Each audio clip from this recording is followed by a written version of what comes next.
निशंकरो वंदे सदा विश्वासरूपिण जाभ्यां विनानंत पश्यन्ति सिद्ध सोऽन्तस्त ईश्वर।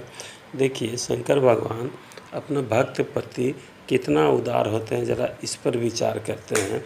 एक भक्त हुए जिनका नाम था विद्यापति, ये बिहार के मधुबनी जिला के भवानीपुर में इनका गांव था। और एक कवि थे, राज दरबार के एक कवि थे। इनकी पत्नी इनका स्वभाव से एकदम अलग। शंकर भगवान इनको दर्शन भी दे चुके थे।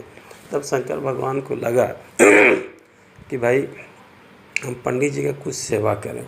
तब एक 12-14 साल का लड़का का रूप धारण के नाम रखे उगना।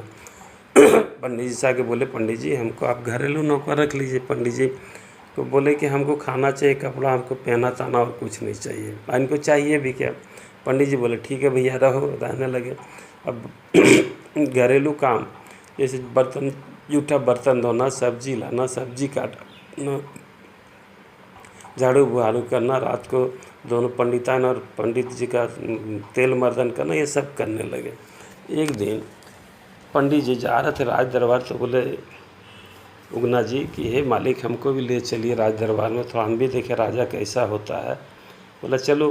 शंकर भगवान लीला के कुछ दूर जाने के बाद पंडित जी को बड़ी जोर प्यास लगा। बोला अरे उगना पानी खोजो भैया, नहीं तो हम मर जाएंगे प्यास से। अब इनको पानी कहाँ खोजना था, जिनके जटा में ही गंगा जी विराजती है। थोड़ा सा आड़ हुए लोटा में एकदम अमृत जैसा गंगा जी का जल ला के दे दिए। जैसे पंडित जी पिए, उनको अलग ही अनुभव हुआ। बोला रे उगना बताओ ये पानी कहाँ से लाइए, धरती के पानी नहीं, यार तू है कौन हमको बताओ। तब बोले कि हम तो बता देंगे मालिक, लेकिन हमारा राज आप जिस दिन खोल देंगे उस दिन हम आपका साथ छोड़ दें। और भगवान अपना स्वरूप में आए, देवादिदेव महादेव सामने खड़ा है।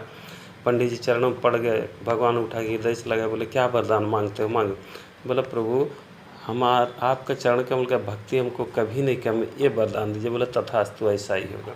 अब आ गए। एक दिन पंडिताइन खाना बना रही थी, लकड़ी का चूल्हा जल रहा था, उसमें लकड़ी का चूल्हा था और उगना से कुछ गलती हो गया और जलती हुई लकड़ी को लेके पंडिताइन मारने लगी उगना जी को।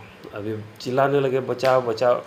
हाँ, जहाँ तहाँ जल भी गया था। पंडित जी आए हड़बड़ी में बोले अरे भागन इसको क्यों मार रही है, कौन है जानती हो? तो साक्षात देवादिदेव महादेव। इतना जब बोलना था कि भगवान अदृश्य हो गया। अब तो दोनों को विरह व्याप गया, आकाशवाणी हो कि यहीं तक हमारा आपका साथ था। पंडित जी वादा के मुताबिक आप चूक गए।